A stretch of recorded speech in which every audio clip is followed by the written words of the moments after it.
Hello and welcome to Unacademy, a one stop destination for the English medium civil services aspirants. A very good morning and welcome to the most comprehensive Hindu analysis on YouTube. So let's start the discussion by first looking at the topics that we are going to discuss. From the Delhi edition of the Hindu, I have chosen a total of 10 articles. Along with this, we will be covering two important PIB press releases at the end of the session.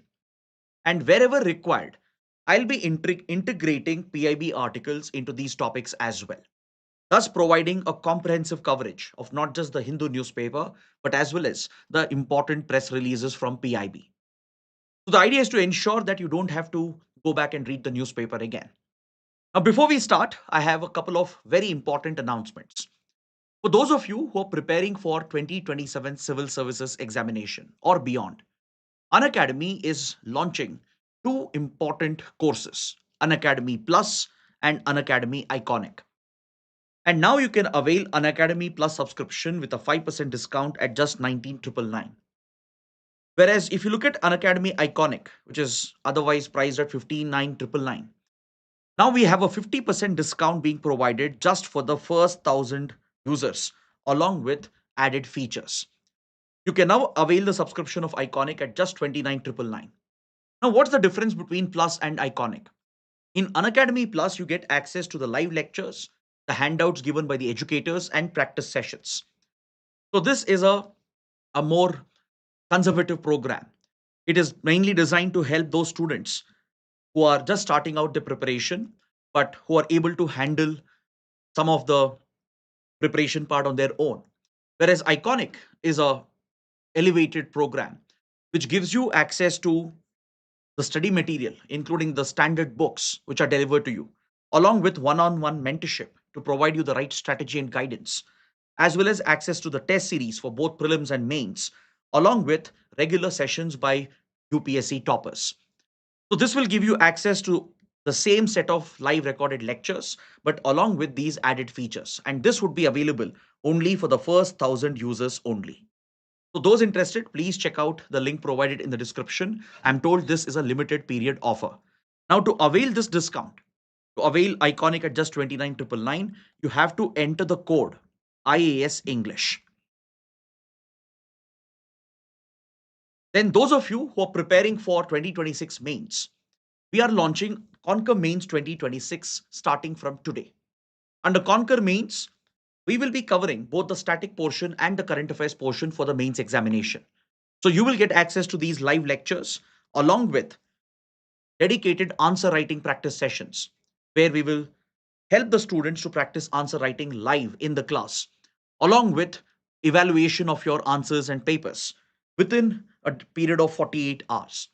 It will also give you access to answer writing sessions conducted by toppers of UPSC CSE 2025 along with the mains test series program.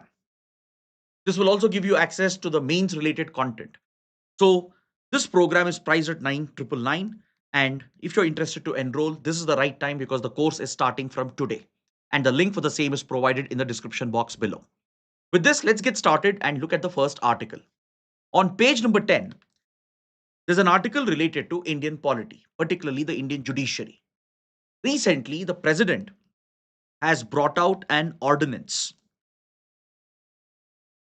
providing for the increase in the sanctioned strength of Supreme Court judges.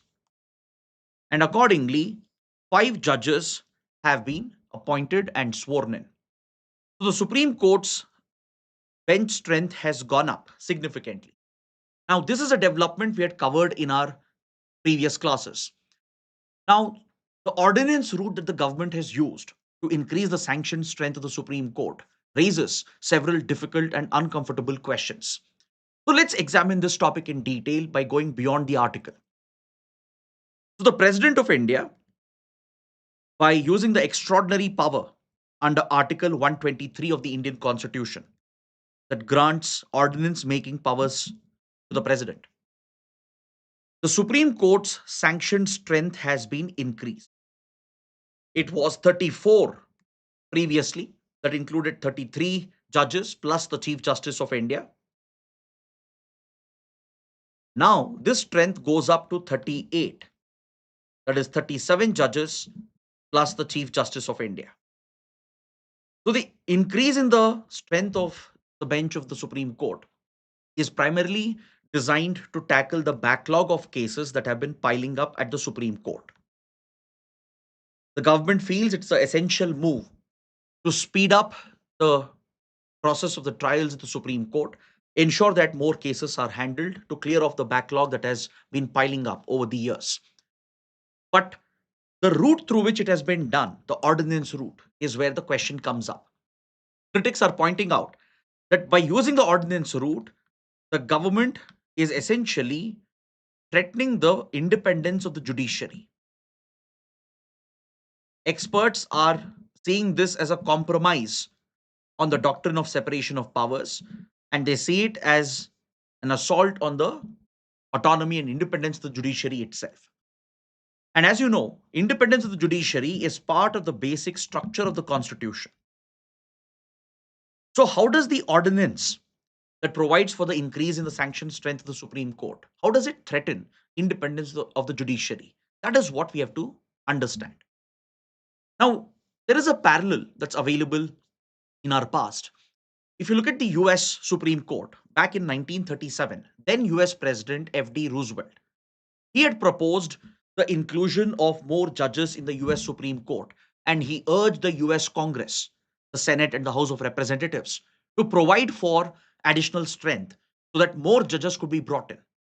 Because the then incumbent judges in the US Supreme Court, who had crossed the age of 70 years, they were refusing to step down.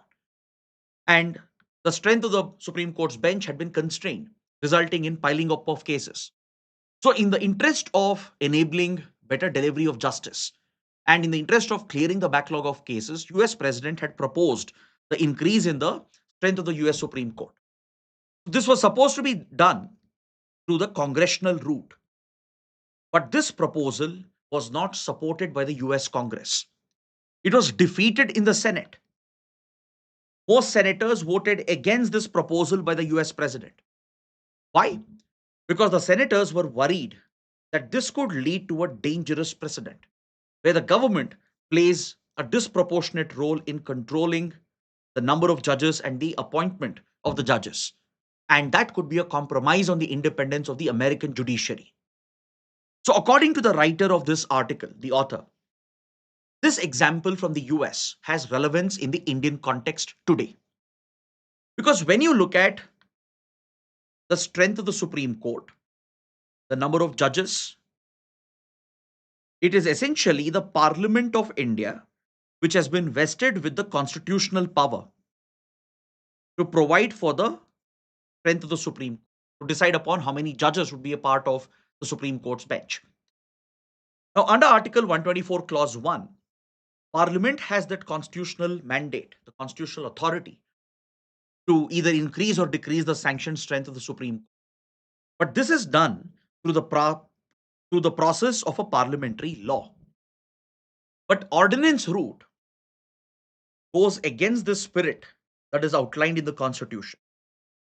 If the government is using the ordinance route and through the President's office, if it is invoking Article 123 to bring out an ordinance in this regard instead of a parliamentary law, it does raise a few uncomfortable questions.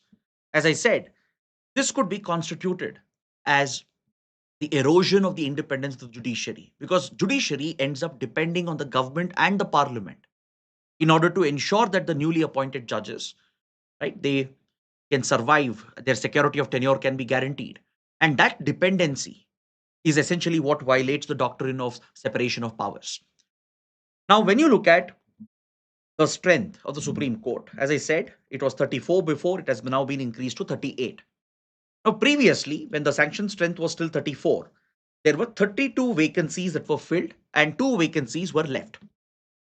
Now, what the government has done through the ordinance route, by consulting with the collegium, 5 judges have been appointed. So, out of these 5 judges, 2 of them fulfill the constitutional legal mandate, meaning their tenure is completely secured. They can't be easily removed, or they can't be essentially cut down. Their tenure cannot be cut down. Whereas the other three judges, right, who fall outside of the 34 bracket, their entire tenure is dependent on the survivability of this ordinance. And as you know, through the ordinance route, right, though it has the power of law of the parliament, it will not survive for a long time. Once the ordinance is either, let's say, revoked by the president himself, or let's say the parliament passes a resolution which essentially nullifies the ordinance, or if the ordinance expires 6 weeks after the parliament meets again, that is, after the monsoon session, then what will happen to these three additional judges who were appointed to the Supreme Court through the ordinance route? See, previously the sanction strength was 34, two vacancies were left. Now, five judges were appointed. So, two judges, their security of tenure is guaranteed. There is a constitutional legal backing for their position. But the three other judges who have been appointed, as the strength has now been increased to 38, their tenure depends entirely on the survivability of this ordinance. So, when you look back, how Supreme Court has often safeguarded its independence, its autonomy from any interference from the executive or the parliament, there are many precedents examples in the past. If you look at the 99th Constitutional Amendment Act that provided for NJAC, the National Judicial Appointments Commission, in 2015, in the Supreme Court Advocates on Record Association versus Union of India, the Supreme Court struck down these changes as unconstitutional, as it would violate the doctrine of separation of powers and the independence of the judiciary. Because in the NJAC, which was supposed to replace the Supreme Court's collegium system of appointment of judges, it was designed to bring in more transparency and accountability in the process of appointing judges. In the NJAC, when you look at the composition that was proposed, it would be headed by the Chief Justice of India, along with two senior most judges from the Supreme Court. It would also include the law minister, the union law minister representing the government of India, along with two eminent persons, experts, chosen by a panel led by the Prime Minister of the country, along with the Chief Justice of India and the leader of opposition. So, this panel would essentially decide upon the two eminent persons who would be appointed to the NJAC. In the Advocates on Record Association case, the Supreme Court flagged this. Why? Because there is a possibility that within the appointment panel, since the decision is taken by majority, the appointment of a candidate could be tilted on political grounds, giving the government itself a greater say in the appointment of judges. Given that the Union Law Minister is part of NJAC, two eminent persons are being appointed by the government through this panel. And the panel will not decide by consensus, it's by majority. Thus, it gives a political angle to the appointment itself, which could eventually affect the appointment of judges, and it might even place that burden on the judges appointed through this route to be obliged towards the government of the day, the ruling party of the day. On these grounds, the Supreme Court had struck this down as unconstitutional, as a direct interference of the executive in the appointment of judges and the independence of the judiciary. Now, the very same Supreme Court is accepting the ordinance route for increasing the sanction strength and for appointing judges. So, the three judges who fall outside the 34 bracket, right, their survivability, their security of tenure is entirely tied to the ordinance itself. And as you know, ordinance is a temporary piece of delegated legislation. Now, this is where we need to dive a little deeper into the debate around Article 123 and the ordinance route.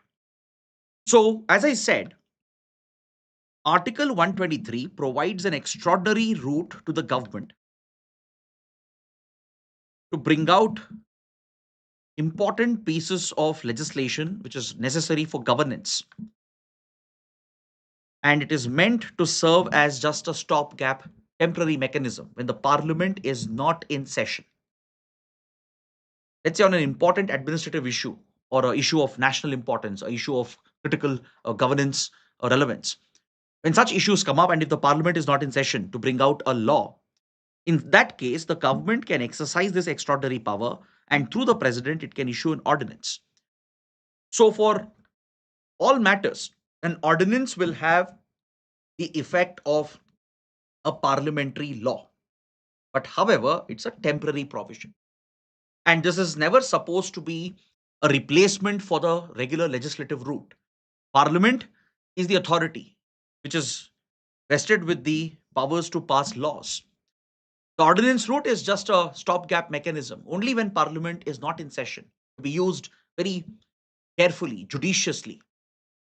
Now, when you look at an ordinance, the president can either revoke it within a few weeks, or if both houses of the parliament pass a resolution against it,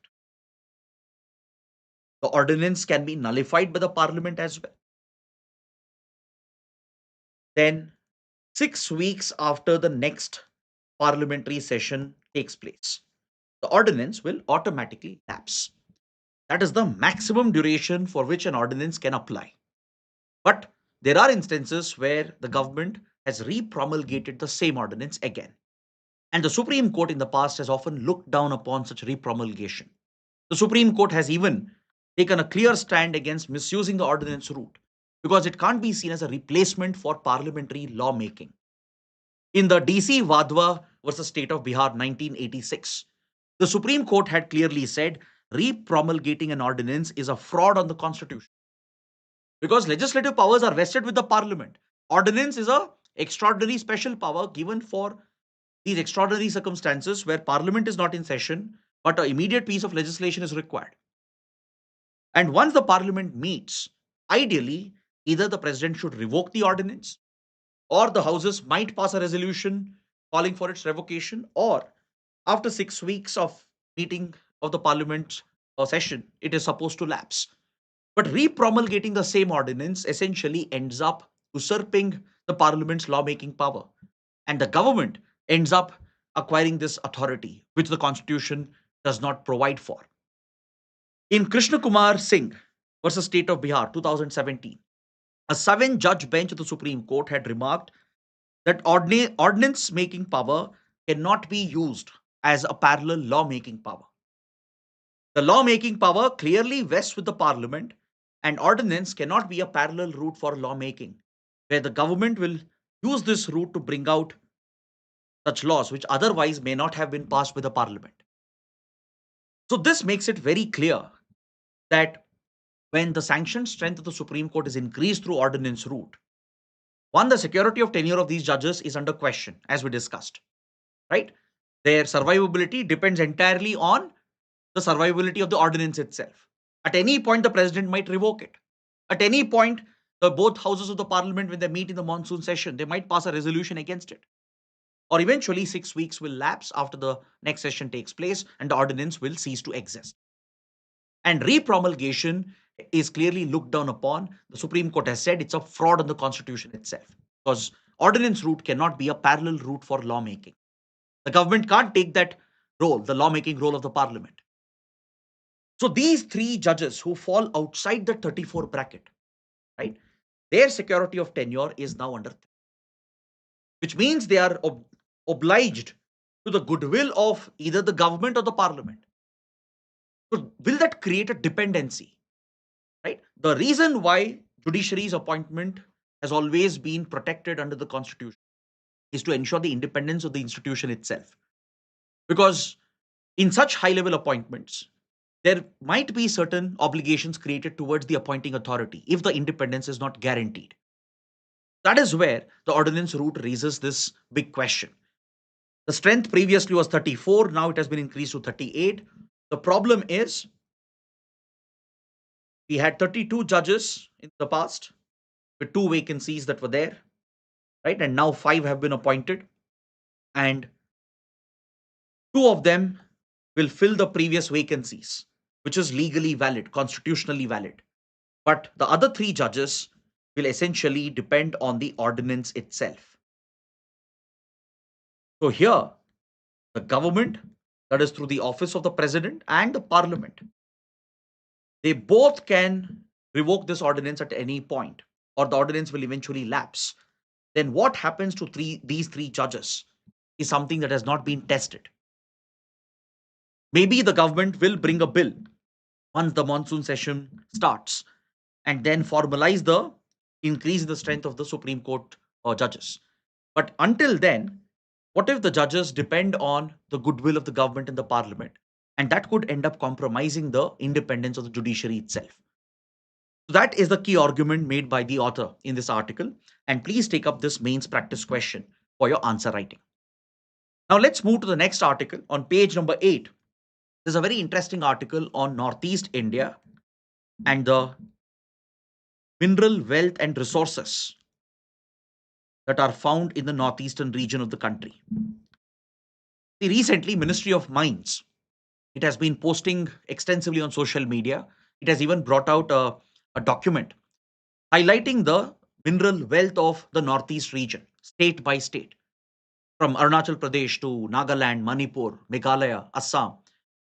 The mineral wealth and resources present in northeastern states have been widely publicized by Ministry of Mines, and the government of India has been working with Geological Survey of India to step up mineral exploration in the northeast region, because it is widely estimated and believed that northeast region might not only hold certain essential minerals, but it could even hold critical minerals and strategic minerals, including rare earth elements. Initial estimates and studies by Geological Survey of India has revealed certain deposits of critical strategic minerals and rare earths. And now the government is accelerating this push. As you know, rare earth elements and critical minerals hold significant value in today's economy.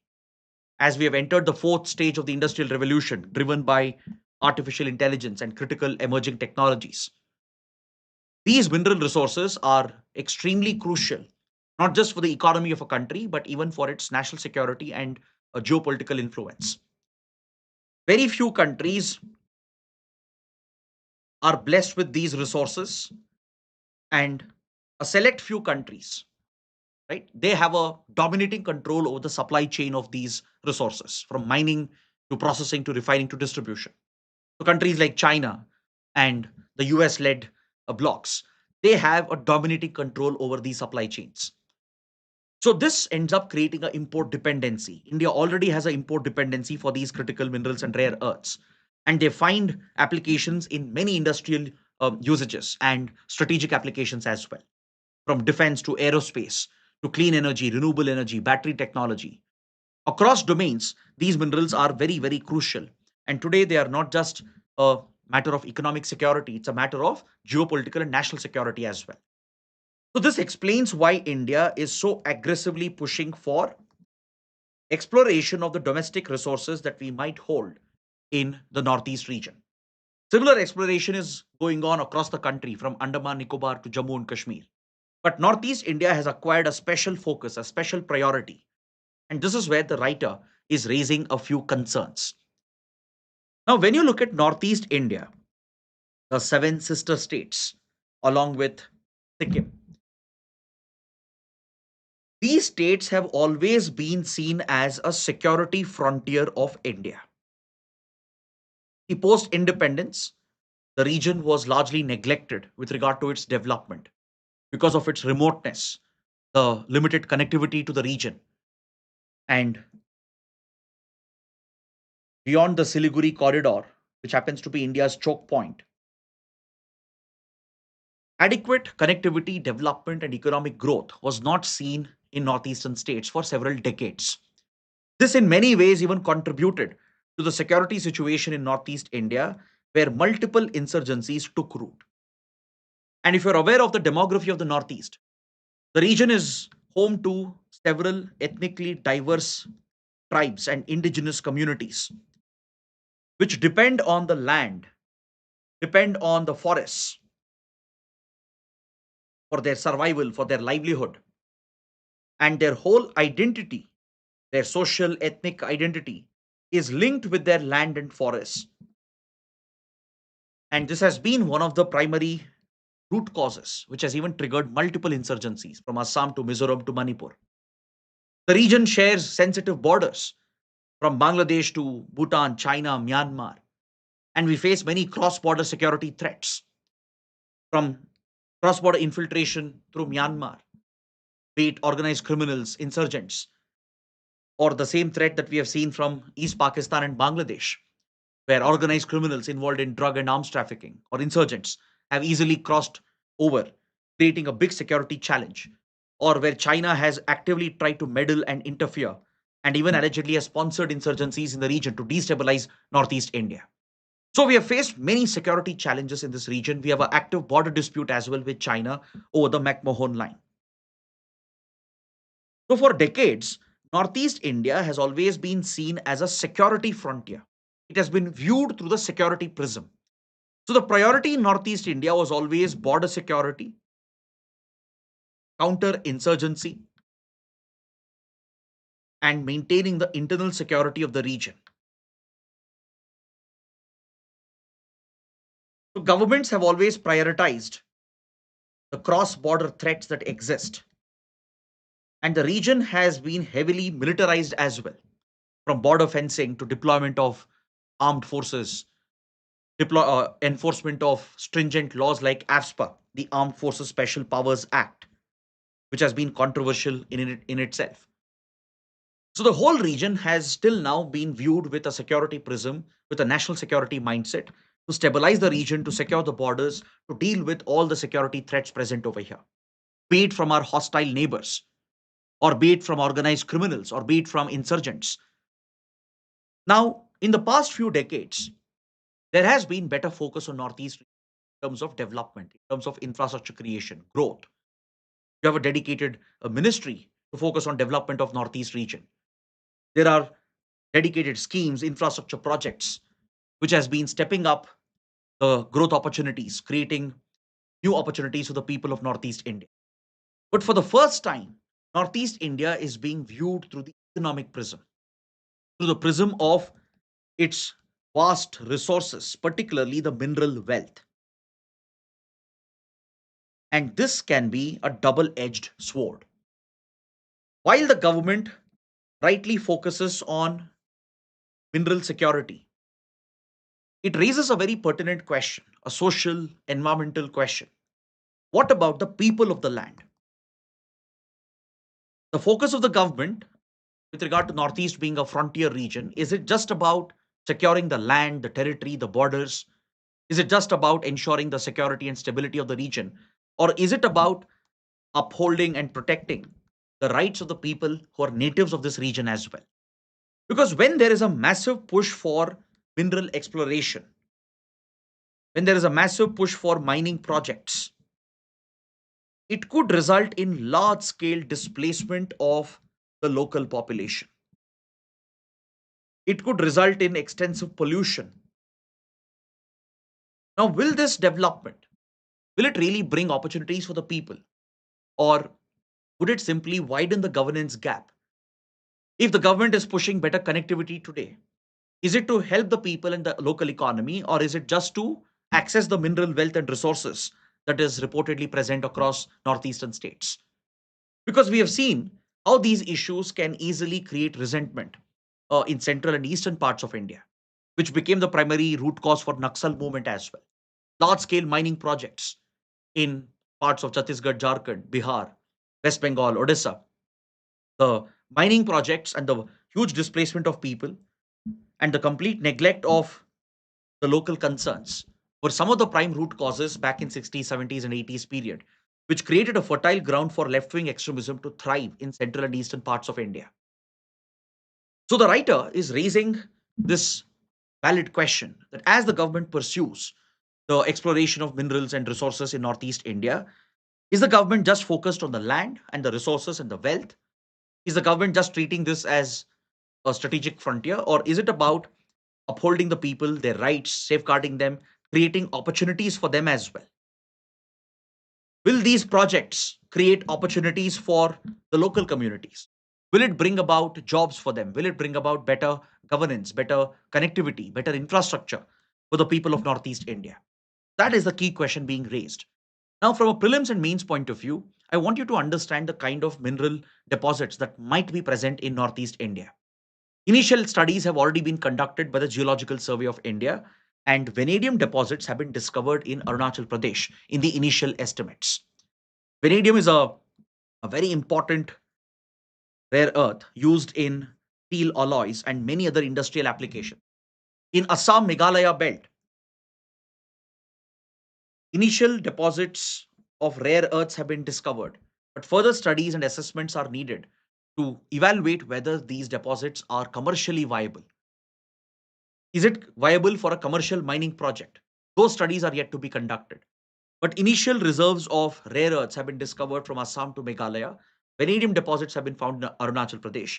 And you can see the entire table that I've shared here, which I've taken from the website of Geological Survey of India. These studies and assessments have been going on for more than a decade. And Arunachal Pradesh reportedly holds graphite, vanadium, copper, and rare earths. Copper is a critical mineral, especially for electronics industry. Then Assam is also blessed with many precious resources, including rare earth minerals. Meghalaya is considered to have large limestone deposits, which has huge industrial applications. So you can find this across the region, even from Manipur to Nagaland as well. According to the initial assessments by the Geological Survey of India, lithium deposits might be present in viable quantities in Nagaland, Assam, and Arunachal Pradesh. This requires further exploration and the commercial viability studies to be carried out. And according to GSI estimates, even nickel cobalt deposits, traces have been discovered in Nagaland and Manipur. Both nickel and cobalt, they have a huge role to play in the battery industry, in clean energy industry, electric vehicle industry, and as well as in space, defense, aerospace. So the very discovery of these reserves and minerals, it highlights the value of Northeast India, not just as a remote frontier territory, but as a resource hub. But the accelerated push the government is giving for carrying out further exploration, studies, assessments, and eventually starting some mining projects. Will it be driven just by the profit motive? Will it be driven by the hunger for minerals and resources? Or would it focus on the people as well? Would it address local concerns about damage to the environment, about people losing their land, losing access to their forest because their livelihood depends on it? And will all the development bring benefits to the locals? Will it create jobs for them? Will it create better infrastructure, better connectivity for them? That is the big question to be addressed. The GSI has launched the Critical Mineral Assessment Program in 2024-25 with special focus on Northeast India. It's in this context that the Hindu has brought out this article, and I'm also sharing a detailed table of the target areas in these states and the kind of mineral deposits that are reportedly present. This is based on the initial estimates that were carried out. So kindly remember this for your prelims. There can be a match the following type question, right? A geography based question on this. So please make a note. The government is already pushing ahead with the initial exploration that's funded through the National Mineral Exploration Trust. And these minerals are being scouted across the states of Northeast India, from Assam to Meghalaya to Manipur to Mizoram to Nagaland.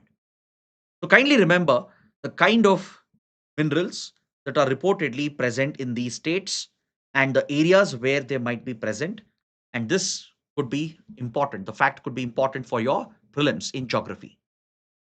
So this can also be a great question for internal security in GS paper 3 or in social justice under GS paper 2.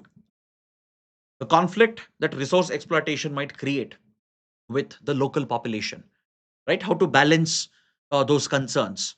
How can government ensure these projects are environmentally sustainable while taking care of the needs and concerns of the local people? Yes, India has to pursue mineral security at any cost, right? But it can't come at the cost of the uprooting of the native communities. That too in a region which is so sensitive, so delicate, which is bound by hostile neighbors, which is uh, known for active insurgency from 1947 that has lasted for decades. The government will have to be a little more cautious to ensure that the social environmental concerns are taken care of and addressed. And the benefits of the resource exploitation should reach the local population as well. These projects have to be people centric. It should not just keep national interests in mind, Yes, national interests are important. Parallelly, the interests of the local population will be equally important. Now, let's move to the next topic on page number 8. There's this article on a high level committee that Ministry of Home Affairs has constituted on demographic change. In the last week of May, the Ministry of Home Affairs has notified the establishment of a high level committee on demographic change, and it has triggered a very big controversy. So, this article I feel is very political in nature, slightly biased as well. So, the article may not be too relevant for the exams. But what we will do is we'll try to take away the core topic. We'll just focus on this high level committee, its composition, the mandate which has been given to it under the terms of reference, and why there is a controversy over this committee on demographic change. So, this high level committee is headed by a retired Supreme Court judge, Justice Prakash Prabhakar Navlekar. Right? This itself can be important for prelims exam. And if you look at the composition, it consists of a retired IAS officer, retired IPS officer. It also includes the census commissioner and an economist. And the joint secretary in the Ministry of Home Affairs, who handles the foreigners division, will be a ex officio member secretary handling the high level committee and its functioning. So this is the composition, right? The joint secretary of the foreigners division of MHA will be the member secretary to conduct the proceedings of the committee, and it has been given a deadline of 1 year to fulfill its mandate. By May 2027, the committee is expected to submit a report to the Home Ministry. So, what's the purpose of this committee? What's the mandate which has been given? The government says that rampant illegal migration from neighboring countries has created a national security and social threat, especially in border states, particularly Northeast India, right? In eastern parts of India, where we share borders with Bangladesh, with Myanmar, and along other international borders as well. There is a serious concern about large scale influx of illegal migrants, which can pose a national security threat, which can create social disruption as well. Because any large scale entry of illegal outsiders from a foreign country to India will always place that burden on the economy and the society. It can lead to demographic changes, changes in the population profile of the region, which in turn can cause socio-ethnic tensions. In fact, this has been one of the root causes for insurgencies in Northeast India. If you look at the insurgency of Ulfa in Assam or the Tripura insurgency, right, of the 80s, these insurgencies in Assam and Tripura are primarily rooted in the issue of illegal migration as an opposition by the native indigenous communities against the large scale entry of illegal migrants from Bangladesh. See, India has received a lot of refugees as well, particularly during partition in 1947 from East Pakistan. Then later in 1970-71, when Pakistan committed a genocide against Bengalis, India received a huge influx of refugees. Following the liberation of Bangladesh, as Bangladesh struggled economically, India is believed to have received a constant flow of illegal migrants seeking out better opportunities. Now, please understand there's a difference between a refugee and an illegal migrant. A refugee is someone who is fleeing to another country to save their lives because there is a threat back home, either a disaster or a war or a conflict or a targeted persecution of the community. So it pushes the people to seek asylum in another country to save their lives. So protecting refugees, accepting them, giving them asylum is a humanitarian obligation under international humanitarian law. Whereas no country has any obligation to take in illegal migrants. Illegal migrants are coming for economic opportunities, for a better life. And if migrants come in through the legal route, if they can meet the visa immigration requirements and come in through the legal route, then there's no problem, right? Because this can always be regulated, controlled. But illegal migration, which is unlawful, right, that allows for unlawful entry of foreigners, if it happens on a large scale, it will end up placing a big burden on your economy, on your society, and it can have huge repercussions. In Northeast India, it has been alleged that many illegal migrants have managed to get voter ID cards and official documents. And for all purposes, they've essentially turned into Indian citizens. That's where the concerns come up for the natives and the locals. In Assam in 1970s, the Assamese opposed illegal migration primarily on these grounds that illegal migrants were getting their names on the voters list and thus they were acquiring political power. They were becoming politically relevant, becoming a vote bank, which in turn could compromise the resources, opportunities available to the natives. See, generally, ethnic indigenous groups and tribes are very guarded, protective about their land, resources, language, and identity. They see every outsider as a threat. So it is true that to some extent, there has been a large influx of illegal migrants from countries like Bangladesh, especially from 1971 onwards, at least until 2009. During those 3 decades, India has indeed received a large flow of illegal migrants. But according to most reports, the scale of illegal migration has declined, it has reduced over the last 2 decades because Bangladesh registered better growth, especially under Sheikh Hasina's regime in the initial years. Bangladesh started accelerating its growth, and today it has better developmental indicators or almost comparable development indicators with India. It has a comparative HDI as compared to India, right? And it was all set to become a developing nation as well, creating more opportunities for its people. Eventually, the scale of illegal migration had gone down, but the problem never ended. Due to the porous nature of the border and the prevalence of human trafficking networks, which help smuggle illegal migrants, illegal migration has always prevailed and continues till date, but on a smaller scale compared to what it was before. But today, there is a political narrative that illegal migrants are essentially infiltrators, they have to be driven out on national security grounds to maintain law and order, to ensure the local tribes and communities are protected, their rights and resources are protected. So, to address these concerns, the MHA is constituting this high level committee on demographic change. Now, when you look at the terms of reference, the committee has been asked to study the extent of demographic shift that has happened across regions and communities in the country. The committee has been given the mandate to study cross border movement, fertility rates as well, because recently total fertility rate of India has dropped below replacement level fertility. Replacement level fertility is 2.1, where every couple will have 2 children at least to replace themselves. But India's TFR has already fallen below 2, which essentially means India would eventually be on the path of an aging population, right? Very soon we'll be hitting the peak of our population, following which there will be a substantial decline in our population.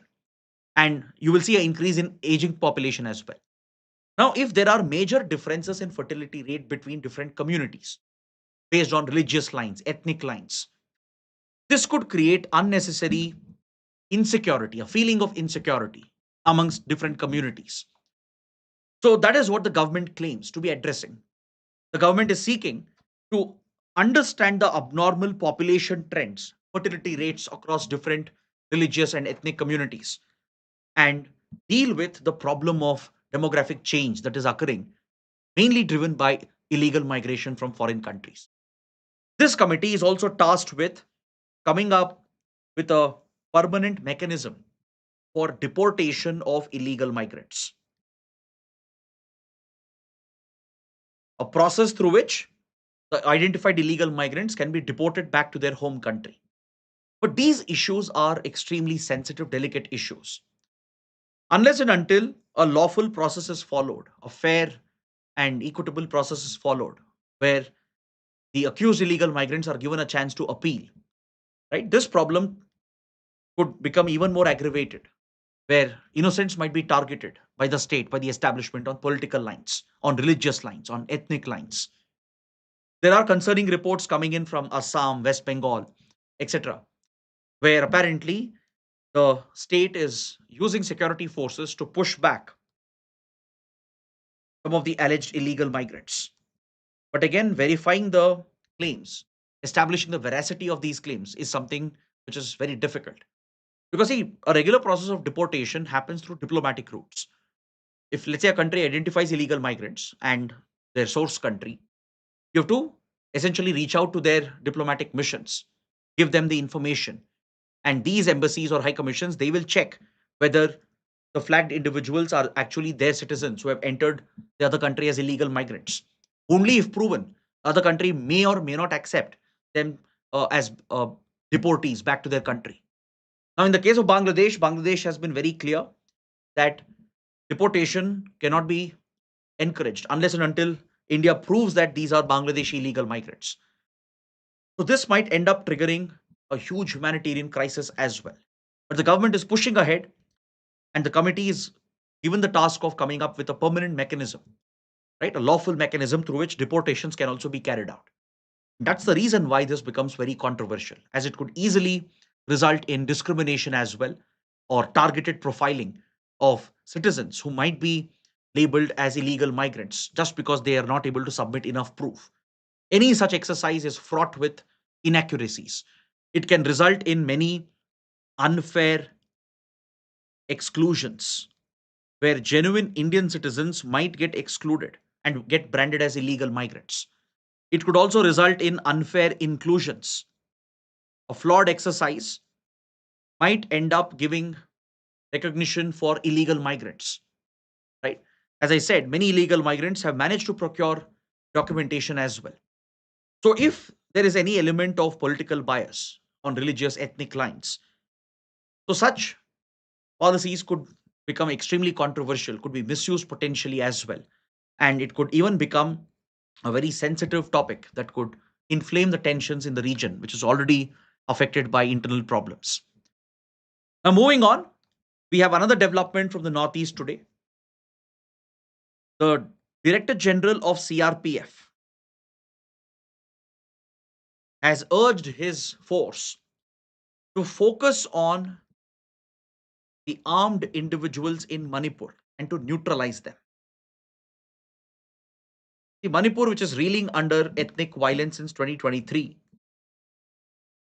has witnessed the rise of armed groups and organizations. Manipur has gone through decades of insurgency, though the security forces in the government of India have put down the insurgency, more or less.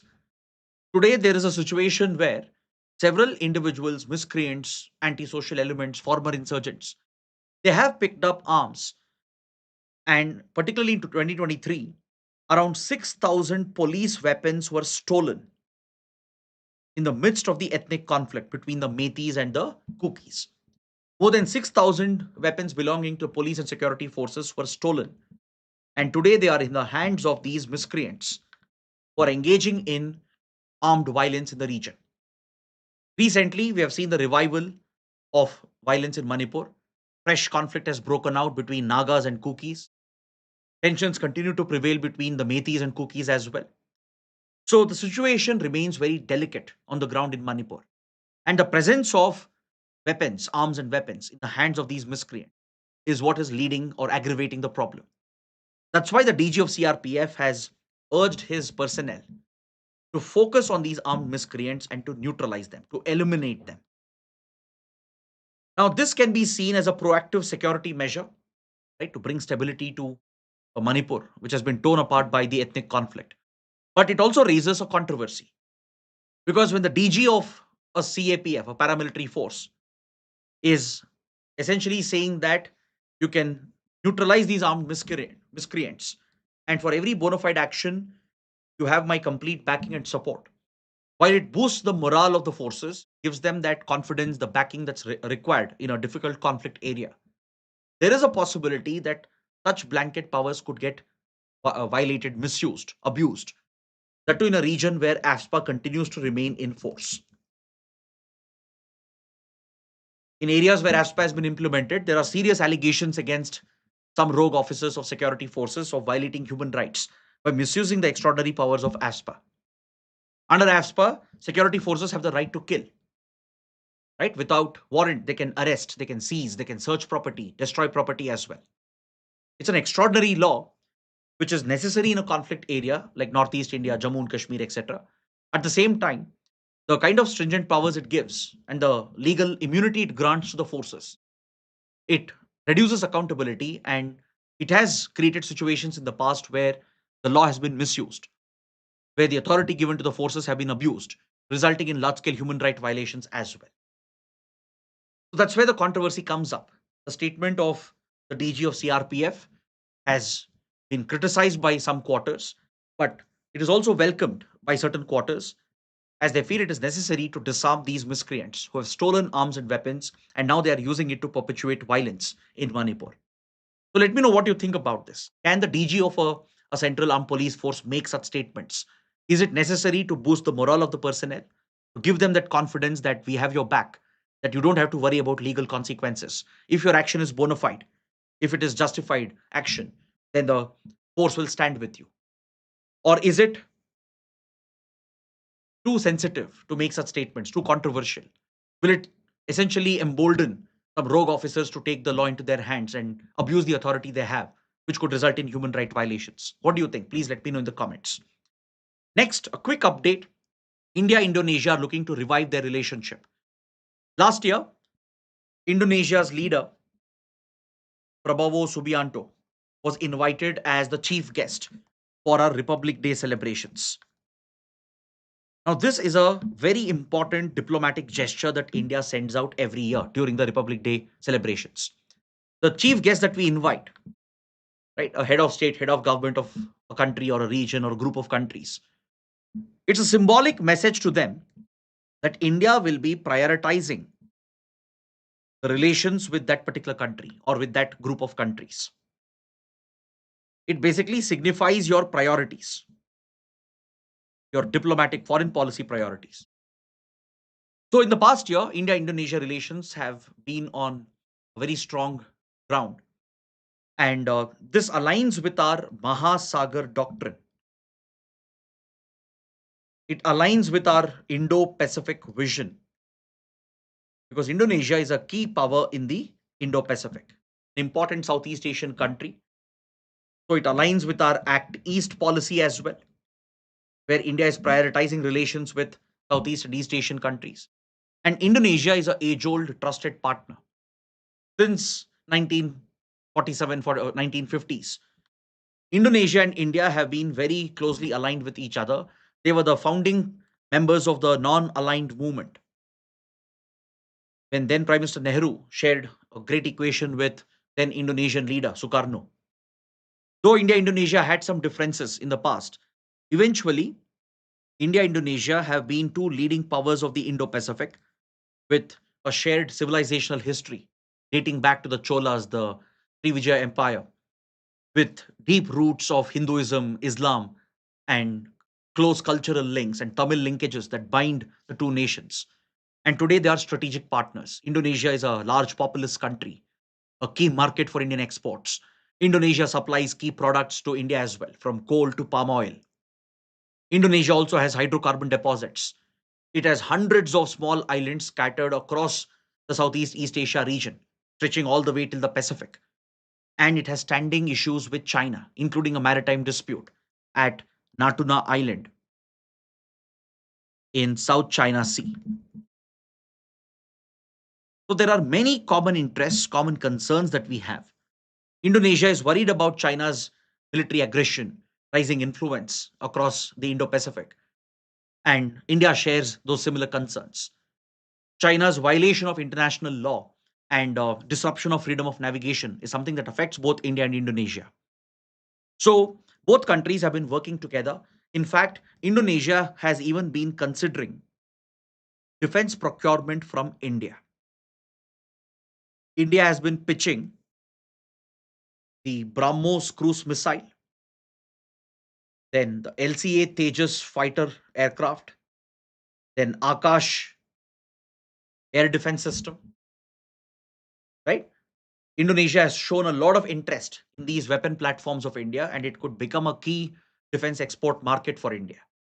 Plus, it carries a symbolic strategic value to deter and counter China, like how India exporting BrahMos to Philippines has extended that Indian influence into the Southeast East Asia region.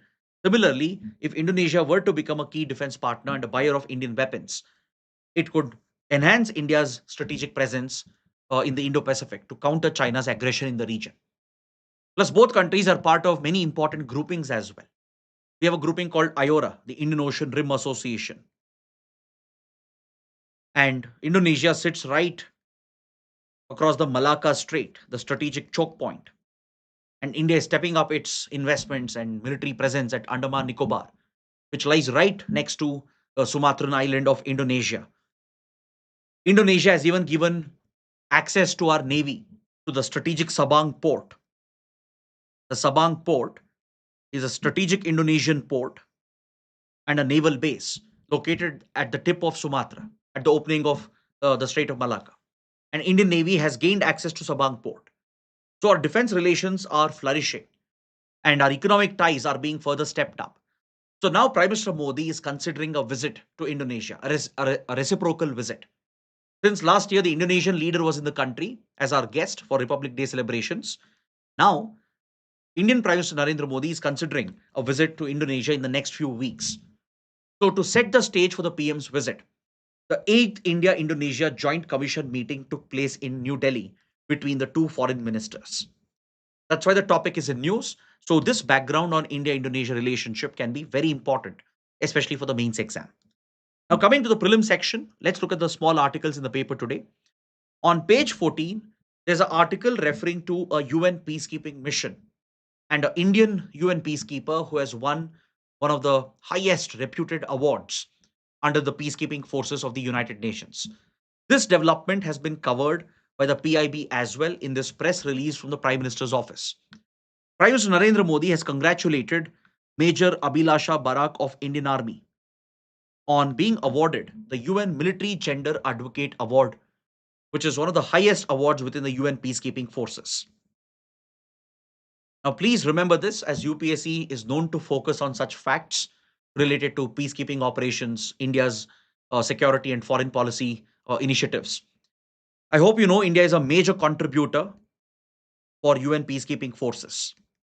Till date, we have deployed close to 2 lakh Indian troops from armed forces, from Central Armed Police Forces and police forces as well.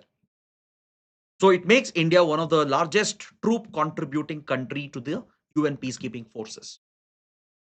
Then Indian soldiers also have made the supreme sacrifice. Close to 180 Indian soldiers have been killed while serving UN peacekeeping missions.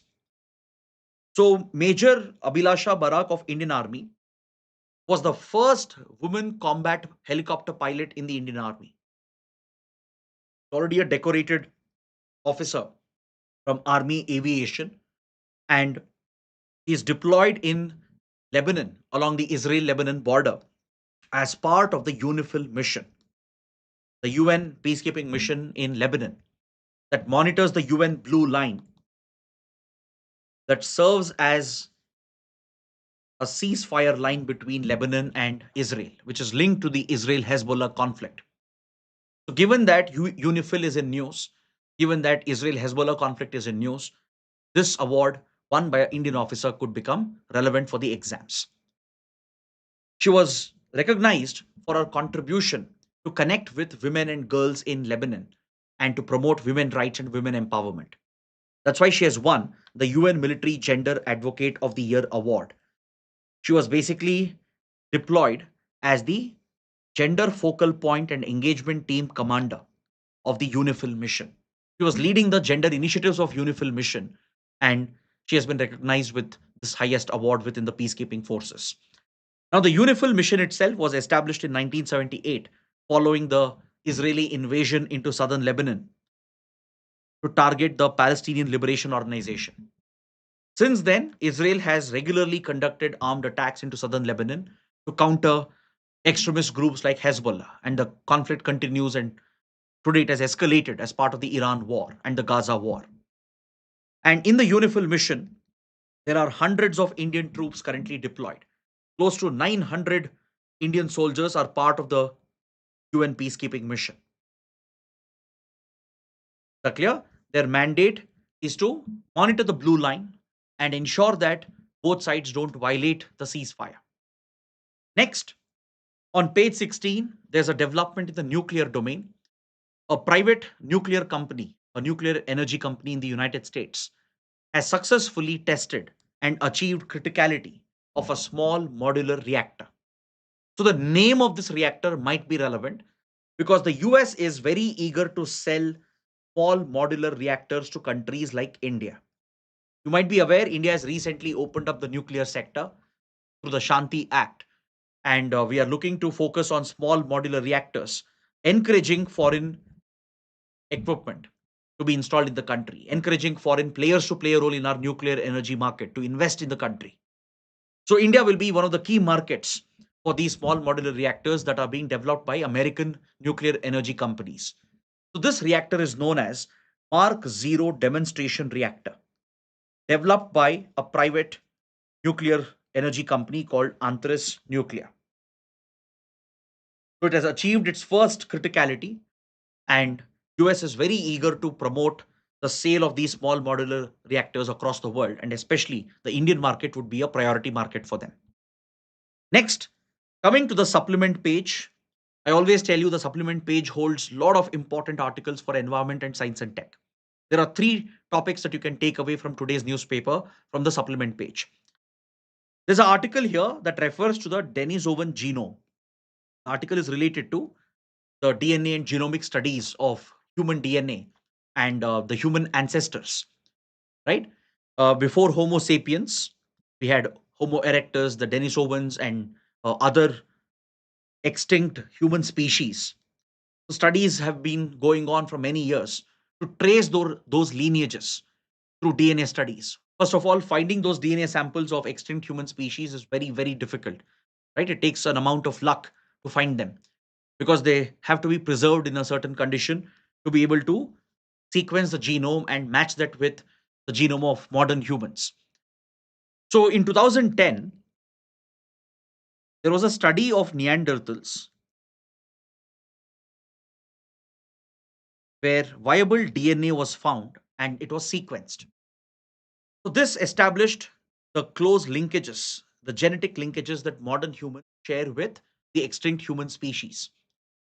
Now, in this context, you should know who are the Denisovans. What's the Denisovan genome? The Denisovans are an extinct human species, right? Primarily believed to be found in Asia region, especially from China towards East Asia, and believed to have existed around 30,000 to 2 lakh years ago. So the genome that was sequenced from a DNA sample that was brought out in 2010 helped us better understand the genetic sequence of Neanderthals and the linkages that modern humans share with these extinct human species. Just remember the Denisovans and the Denisovan genome, which has often been in the news. Next, on the same page, there is this spectacular image of a spider which displays fluorescent properties under ultraviolet light. When exposed to UV light, it displays this spectacular fluorescence phenomena. Now, what is relevant for us in this image is the project through which these species have been discovered. It's a new species of spider. Along with the spider, new species of dragonfly, grasshoppers have been discovered in Africa. So there is a research project going on in many African countries under an initiative known as the Wilderness Project. So if at all there is a question related to this, it could be on the Wilderness Project. What is the Wilderness Project? It was founded by whom? When was it started? What is its purpose? In which regions is this project going on? See, this is closely tied to a very popular National Geographic explorer, Steve Boyce. I'm sure many of you must have heard and seen him on National Geographic channel as well. So this is a research project spanning multiple African countries involving several researchers, and they are focusing on four major river basins of Africa to discover and find new species to protect the wilderness in Africa. The focus areas are the Okavango River Basin, Zambezi River Basin, Congo River Basin, and the Nile River Basin. Now, this new species of spider, grasshoppers, and other insects that were discovered under Wilderness Project, it was primarily in the Okavango Basin that you find over here. The Okavango River that flows across Angola, Namibia, Botswana, which is very rich in biodiversity. Then the project also focuses on the Nile Basin, the Zambezi Basin, and the Congo Basin.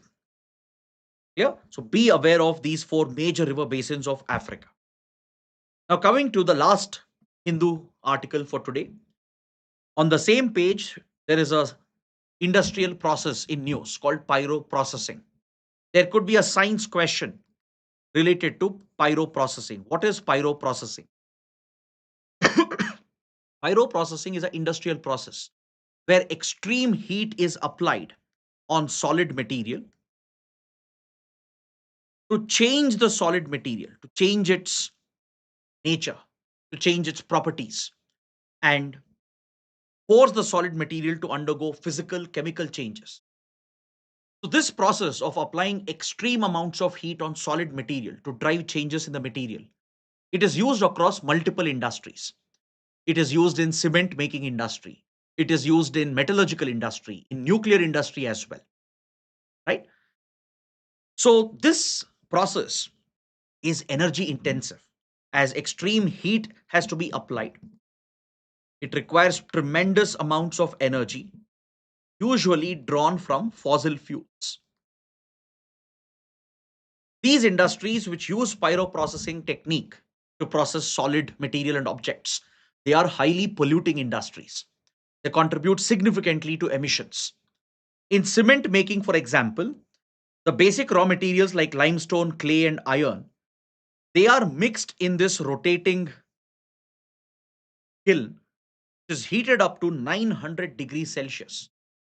This will physically, chemically alter the raw materials and blend them to form cement, where essentially the carbon dioxide is stripped from limestone at temperatures of 1450 degrees Celsius. So it's a fossil fuel driven industry, right?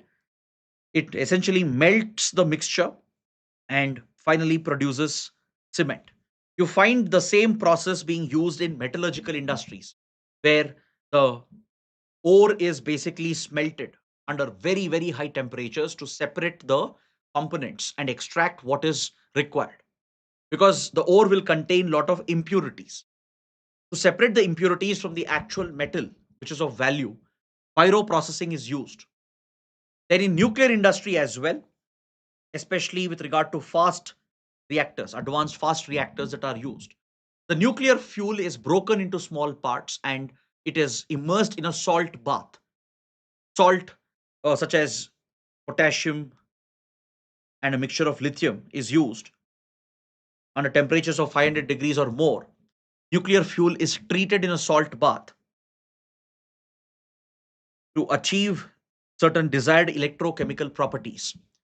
So it's part of the nuclear cycle, right? In the entire nuclear value chain, nuclear fuel is treated in the salt bath with very high temperatures. So these are the industries where pyroprocessing is used. So it basically brings about physical or chemical changes or both in solid material. Now coming to the PIB articles, right? That's the last part of the discussion. As promised, every day we'll not only integrate PIB information into the news analysis. At the end, we'll cover some important articles separately as well. There is one important press release from Ministry of Home Affairs relevant for internal security and economy. Home Minister Amit Shah is all set to launch the Land Port Management System, the LPMS. It's a digital management system to manage operations at land ports of India. Just like we have airports and seaports, which are points of entry into our country. Similarly, there are land ports that we share with our neighboring countries on the land borders of India. These land ports are managed by the Land Ports Authority of India. So this digital tool which is being introduced, it will provide for seamless movement of people, goods at the land borders of India. The Land Port Authority maintains these border checkposts and integrated checkposts where all the required facilities are available for the fast and quick processing of people and goods that are moving between countries. So it's a smart border management and security system, right? It'll integrate all the services offered at border checkpoints, from security checks to the taxation that applies, from import and custom duties to other levies or tariffs that are placed on these goods, and it covers the entire spectrum of port operations. So this will now be digitized, and it will bring our land ports on par with our seaports and airports in terms of their operational efficiency. So this is an indigenously developed digital platform.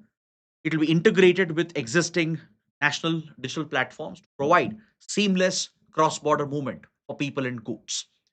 Now, please note the 15 land ports of India and their locations. In which states are they present? Along which international border? This can be very, very important for prelims. As we have seen, UPSC tends to pick up such statements verbatim and turn that into a question. This can be a great match the following type of question, right? A map based question. So, along the Pakistani border, we have two major land ports. One is Atari, the Wagah Atari crossing point, then Dera Baba Nanak, which is the Kartarpur corridor, both of them in Punjab. Then, along the Nepal border, Rupaida in UP, Raxol in Bihar, Jogbani in Bihar, along the Nepalese border in the Terai belt. Then Daranga in Assam, along the India-Bhutan border. There are few more coming up. Then Petropol, Davki, Sutarkandi, Golakganj, Mankachar, Agartala, Srimantpur, and Sabroom along the India-Bangladesh border. Obviously, this is the longest land boundary of India, measuring 4,096 kilometers. Petropol, by the way, in West Bengal is the largest land port in Asia. Then Davki and Sutarkandi are very crucial for trade between Meghalaya and Assam, respectively, with Bangladesh. Then Sabroom is a major border town, an industrial town that has extensive trade relations across the border in Bangladesh. Then More in Manipur, again a key border town, a commercial center along the India-Myanmar border.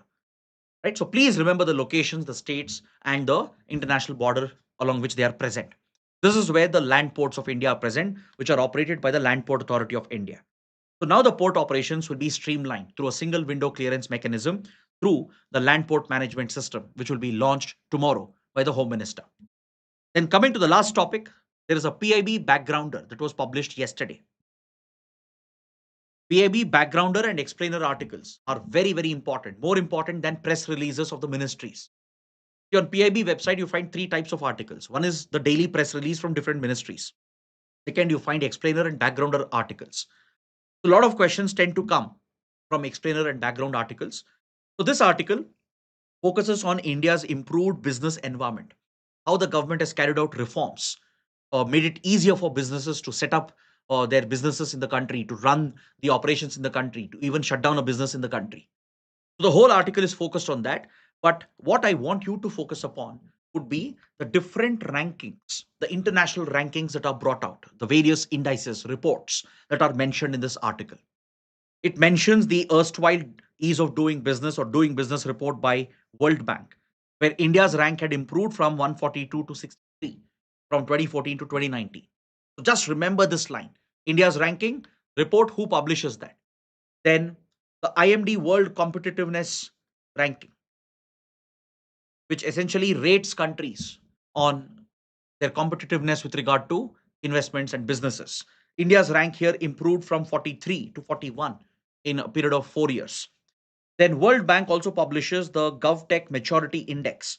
It basically grades governments on their adoption of e-governance, based on their adoption of digital governance. So India's performance has always been in Group A category these years, in 2020, 2022, 2025, which indicates a very mature level of e-governance in the country, where government departments, ministries are delivering public services through online digital platforms.